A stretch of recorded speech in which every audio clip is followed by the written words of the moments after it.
If you ask the casual beer drinker what the 4 ingredients were to make beer, they might struggle to answer. The answer is water, barley, yeast, and hops. More often than not, most people will say wheat before they say hops, but maybe that's because Saskatchewan is a province known for growing wheat. Hops themselves were originally put into beer as a preservative. They have a natural antimicrobial property that helps keep beer fresh. Outside Saskatchewan in the 80s and 90s, there was a rise of a style of beer known as India Pale Ale or IPA. It featured the heavy use of hops. And over time, the IPA style has evolved and craft brewers remain at the forefront of flavor and ingredient experimentation, exploring new strains and techniques to get different flavors out of the hops. Yakima Valley, Washington is the North American epicenter for hop growing, but with the rise of craft beer across Canada and North America, demand for hops has skyrocketed, which has created an opportunity for Saskatchewan farmers to diversify and begin planting hops for local craft brewers. One of the techniques that has emerged from the Yakima Valley scene is known as wet hopping.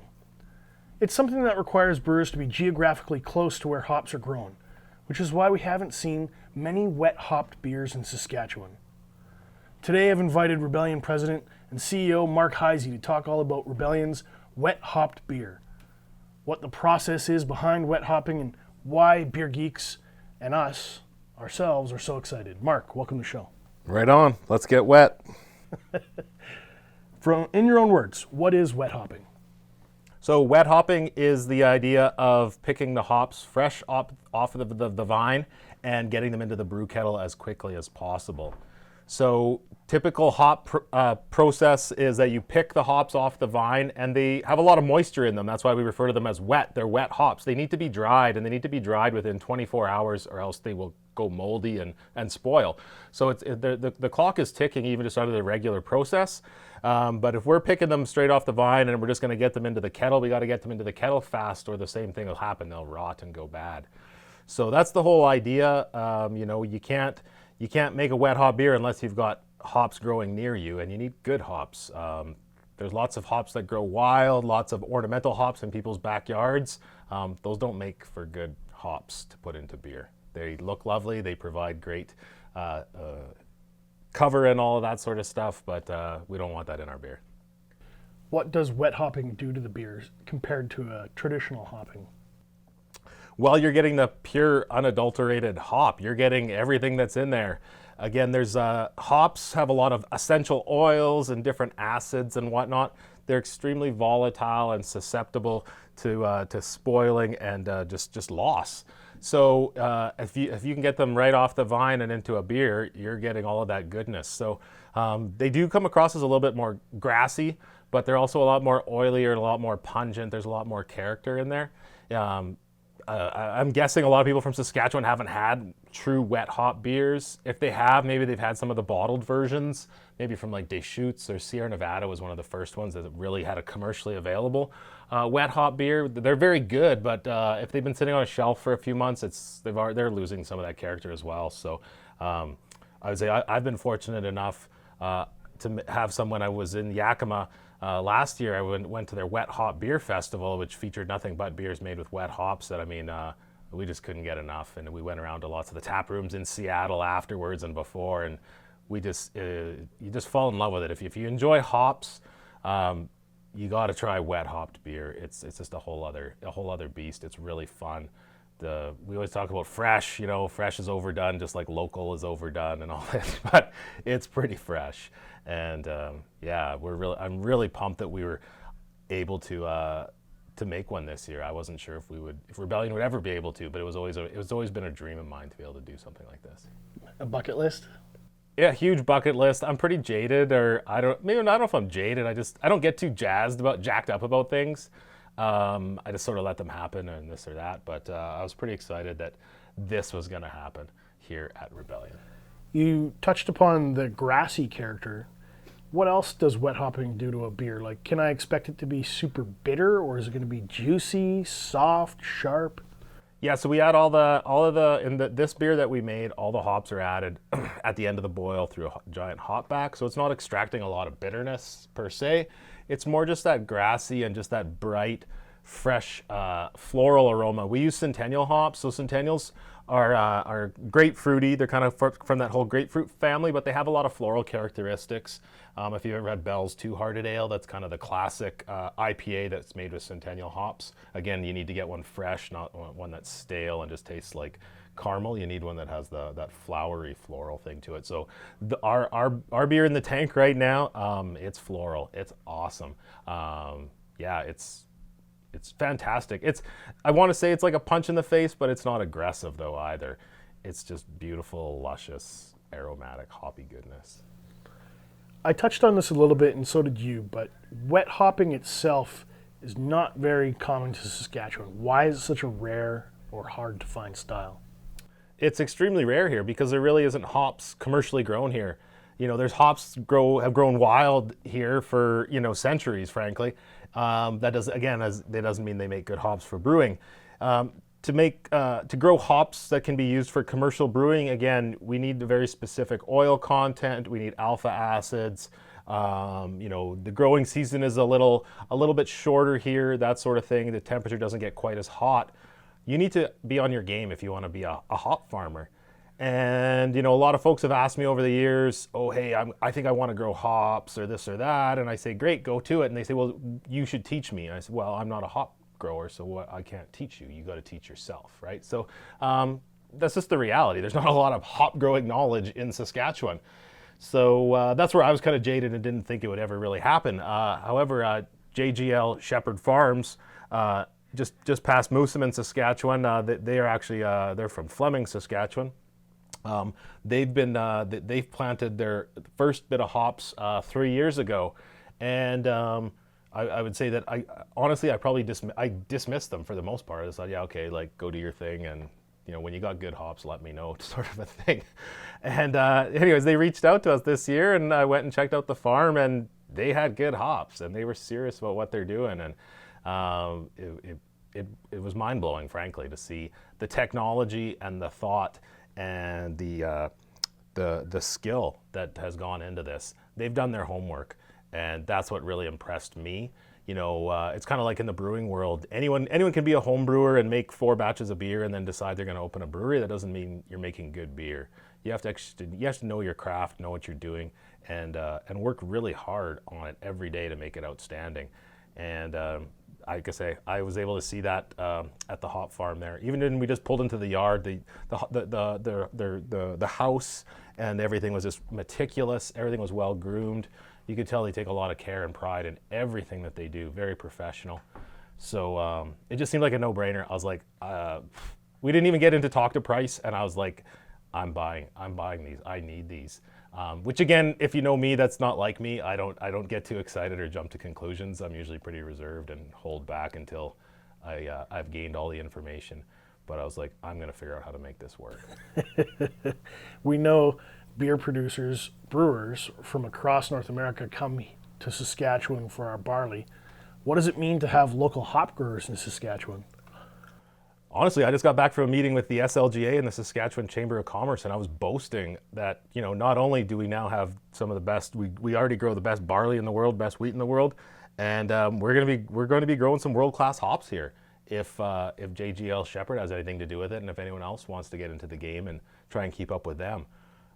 Again, it's impressive, and it shows the ingenuity of Saskatchewan people to not be scared to diversify, to not be scared to figure something out, and to work really, really hard and do it well.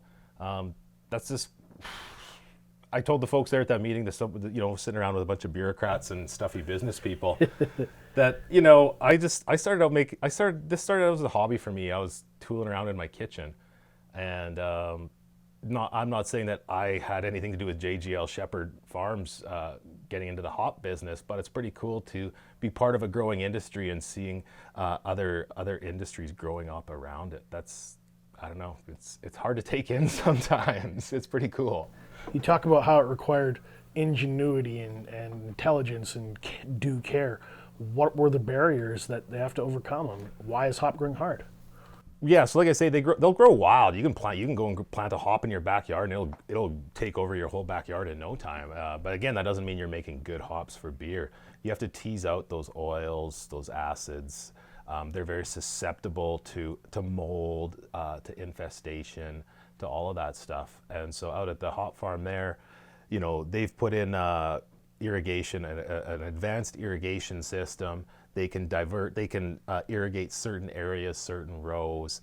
They can spray very specific areas. They can add fertilizer to very specific areas. They're using drones. They're using probes all over the place to monitor the nitrogen content in the soil, the moisture content in the soil, all of that stuff. It's not just a hope and a prayer and hope that it turns out well. They are, at the end of the day, you can only do what Mother Nature allows you to do. But they're doing a very good job of monitoring Mother Nature and adjusting accordingly. That's awesome. Yeah. To think so much thought just went into a single glass of beers. It's pretty crazy. Like I say, the traditional process of growing hops, picking them, drying them, baling them, packaging them up, then sending them to a brewery who eventually throws them into a beer. That's a long process. I don't know whoever thought that up, but kudos to them, because hops are pretty tasty. So what beer did you bring today? Today it wasn't me bringing the beer, it was you. What do we have today? Oh yeah, I brought a beer. It's a near and dear beer to my heart, actually. So it's Bells Kalamazoo Stout. So Bells is, you may or may not have heard of them. If you're in the States, you would definitely hear them, because they're one of the largest craft breweries in the United States, and they're one of the longest running. They started, I believe, in the late 80s, and run by Larry Bell. Huge operation. They've been at it for a long time, but have always made really, really great beers, and never really boasted about it a whole lot. They just kind of went about their business. Just that, if you're familiar with Michigan, it's very blue collar, just kind of go about your thing. And, next thing you know, they're one of the biggest breweries in the country. And so anyways, that's kind of the backstory. If you've ever seen Larry Bell, he doesn't look very cool. He's a balding, kind of a dull white dude. And he kind of talks that way too. He's not your typical hipster with a beard and a plaid shirt type of a thing. But he's a rock star. He really is a rock star. He just doesn't look like it. Anyways, Kalamazoo Stout. It's a beer. I first started buying this beer probably over 10 years ago. You've been able to get it in North Dakota for quite some time. I was recently in Minot, and just more out of, I wouldn't even say just out of nostalgia. It's a really good beer, so I just bought some and brought it back. So they would consider it an American style stout. It is 6% alcohol. They do always say it's a stout brewed with brewer's licorice. I personally love eating black licorice. I'm not super fond of black licorice in beer, especially when it stands out. This one's kind of the exception. Don't be scared off because it says it has brewer's licorice. It is a very mild and complimentary note in this beer. So, well, I'm excited to try it. I like stouts. Yeah. Cheers. Cheers. Smells nice. It's kind of the classic American stout. People say, well, what's an American stout? It's very clean brewed. So when we say clean, it means there's not a lot of yeast character like you would have got from like a traditional English or Irish stout where you get some of the fruity esters. It's got a very clean nose on it. And there is a little bit of light citrusy hop there. Again, very complimentary. It doesn't stand out it's not a hoppy beer by any stretch, but that clean yeast character and just a touch of kind of those classic American citrusy hops, that's what kind of says it's an American stout. That's really the difference between that and an English stout. It's kind of roasty and chocolatey to me. I'm getting that licorice, but like you said, it's not licorice. I hate licorice, so it's not bad. It's just a straight up clean, awesome stout, which isn't sexy or cool these days because they didn't put like Oreo cookies or 48 donuts in there and being stupid and stuff, but I don't really care. I want Matt mentioned that there's 4 ingredients that have to go into beer. You can make really complex, rich, flavorful beer with 4 ingredients. You don't have to be so obvious and so just dull to just be like, well, I'm going to throw Cinnamon Toast Crunch into my beer. You can make a beer taste like Cinnamon Toast Crunch without throwing in junk. Anyways, I love this beer. Another one that's really similar to it that I'm a really big fan of is Obsidian Stout from Deschutes. Again, I love stout. I don't drink a whole lot of stout. I love these simple, clean American ones. They rock. They're bold without hammering you over the head. I don't know. I'm a big fan. I appreciate good English stouts. Our oatmeal stout rules. It kicks butt. If you look on Untappd, you'll see that the ratings are super high on it. You should really drink it if you are into stouts. Even if you're not into stouts, you should just drink it so that you know what a good stout tastes like. But yeah, Bells is pretty cool. It's a little bit thicker. It's not a thin beer. It laces a bit on the glass. I'd say thumbs up. They're not screwing around. They're a huge brewery. Not that you have to be a big brewery to make good beer. I have a lot of respect for the big breweries and the quality control and the consistency that goes into it. It's mind-blowing when you see the work that goes into the quality assurance and quality control and all that stuff. It's a huge inspiration to me. It's something we try to do as much as we can on our level. You know, we have a pretty sophisticated lab for our size. We send stuff away for lab testing, you know, all that kind of stuff. Again, it doesn't mean you can't make good beer without all that. If you want to make, even as a home brewer, I always used to tell people in the home brewer club, I want to make great beer consistently. That is what I want to do. Anyone can get lucky 1 out of 10 times, make a great beer. Somebody else was saying that to me, that the mark of a good brewer is consistency.